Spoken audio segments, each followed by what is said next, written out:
Salut à tous. On s'est déjà posé la question, comment est-ce que l'électricité, ce truc un peu abstrait, se transforme en mouvement bien réel? Eh bien aujourd'hui, on va suivre ce parcours de très très près. On part de la prise de courant et on va aller jusqu'à l'action en décortiquant les secrets de ce tapis de course miniature. Allez, c'est parti, on embarque pour ce voyage de l'énergie. Et voilà notre sujet d'étude. Alors oui, il a l'air tout simple comme ça, mais ne vous y fiez pas. C'est en fait une véritable petite usine électrique. Chaque petit composant, chaque fil joue un rôle super important dans l'histoire qu'on va raconter, l'histoire de la transformation de l'énergie. Bon, la question qu'on se pose, c'est comment ça marche au fond? Par où passe l'énergie dans tout ce circuit? C'est quoi le rôle de chaque pièce là-dedans? Et surtout, la grande question, comment on passe de l'électricité qui sort du mur à un tapis qui se met à bouger? C'est tout le mystère qu'on va éclaircir ensemble. Alors voilà notre feuille de route. On va commencer par le commencement, la source d'énergie. Ensuite, on verra le circuit de commande, puis comment on contrôle la vitesse. Après ça, la conversion en mouvement. Et pour finir, on fera un petit résumé de tout ce voyage. Simple, non? Allez, première étape, la source d'énergie. C'est vraiment là que tout commence. Ok, donc si on regarde notre plan, notre carte du circuit, le point de départ, c'est là, le bloc d'alimentation. C'est vraiment la porte d'entrée de toute l'énergie qui va faire fonctionner notre petit tapis. Donc l'énergie, elle vient d'où? De la prise murale, tout simplement. Sauf que ce qui sort de la prise, c'est du 230 volts en courant alternatif. C'est beaucoup, beaucoup trop puissant pour notre petit appareil. Et c'est là qu'entre en scène notre premier acteur clé, le bloc d'alimentation. En fait, ce bloc d'alimentation, on peut le voir comme une sorte de traducteur. Son boulot, c'est de prendre le courant alternatif du mur, qui est un peu brut de décoffrage, et de le transformer en un courant continu, beaucoup plus stable et à basse tension. C'est ce courant-là que les composants du tapis peuvent utiliser sans griller. C'est la toute première transformation et elle est absolument cruciale. Bon, ça y est, notre énergie est transformée, elle est prête à l'emploi, mais maintenant il faut bien quelqu'un pour lui dire où aller et quand. C'est là qu'intervient le circuit de commande. On entre dans la tour de contrôle. L'énergie continue son chemin et elle arrive à un point de contrôle, l'interrupteur. On peut le voir comme le portier du circuit, celui qui va dire « tu passes » ou « tu ne passes pas ». Et le voilà, ce fameux interrupteur. Il ne paie pas de mine, hein, mais son rôle est super important. C'est lui qui a le pouvoir de tout démarrer ou de tout arrêter. Comment ça fonctionne? C'est tout bête. Imaginez un pont-levis. Quand il est sur off, le pont est levé, le courant ne peut pas passer.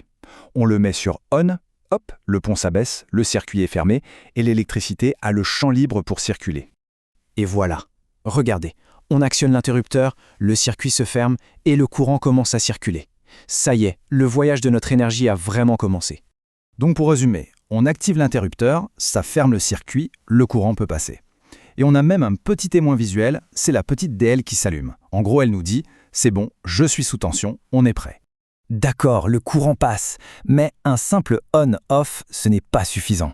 On veut pouvoir contrôler la vitesse. C'est là qu'on passe à l'étape suivante, la maîtrise du flux.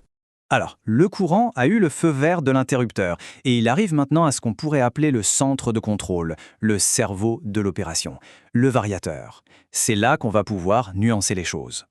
Et voici ce variateur. Ce petit bouton tout simple, en fait, c'est notre pédale d'accélérateur. C'est lui qui va nous permettre de dire au tapis d'aller plus vite, au contraire, de ralentir. Mais comment il fait, au juste? C'est simple, il faut l'imaginer comme un robinet à électricité. Au lieu de juste ouvrir ou fermer, on peut régler le débit. On tourne un peu, on envoie un petit filet d'énergie et le tapis avance doucement. On tourne à fond, on envoie un gros débit et là il va vite. Il module la tension envoyée au moteur et c'est ça qui contrôle la vitesse. C'est tout le principe. Ok, donc notre énergie est transformée, elle a l'autorisation de circuler et son débit est parfaitement réglé. Il ne lui reste plus qu'une chose à faire, accomplir sa mission finale, c'est-à-dire se transformer en mouvement. Et on y est, le voyage touche à sa fin. Le courant, maintenant parfaitement dosé, arrive à sa destination ultime, le moteur. C'est là que tout va se jouer. C'est la fin du voyage électrique et le début du mouvement physique. Voilà le cœur battant de la machine. Le moteur, c'est vraiment le muscle de notre système. Sa seule et unique mission, c'est de prendre l'énergie électrique qu'on lui envoie et de la transformer en mouvement, en force mécanique. Concrètement, comment ça se passe? Eh bien, c'est une séquence en 3 temps. D'abord, l'énergie électrique arrive jusqu'au moteur. Ensuite, à l'intérieur, il y a une sorte de magie électromagnétique qui opère et qui la convertit. Et enfin, le résultat, c'est que le moteur se met à tourner, il produit de l'énergie cinétique, c'est-à-dire du mouvement. Et voilà, l'électricité est devenue mouvement. Et voilà, on a fait tout le tour. On va juste surfaire le parcours une dernière fois pour être sûr que tout est bien clair. Alors, souvenons-nous. Tout part de la source. C'est le bloc d'alimentation qui transforme le courant. Ensuite, on a la commande, l'interrupteur qui ouvre ou qui ferme la porte. Puis, le contrôle, c'est le variateur qui règle la puissance, comme un robinet. Et pour finir, l'action, le moteur qui prend toute cette électricité et la transforme en mouvement. 4 étapes clés pour un résultat bien concret. Et pour finir, une petite question pour y réfléchir. Ce parcours qu'on vient de voir, source, commande, contrôle et action, en fait, il est partout autour de nous. Pensez-y à un sèche-chevaux, un mixeur, une voiture électrique pour enfants, c'est souvent le même principe. Alors la prochaine fois qu'on utilise un appareil, on peut essayer de s'amuser à retracer ce chemin de l'énergie. On se rend compte que cette petite odyssée est au cœur de notre quotidien. Merci d'avoir suivi cette explication avec nous.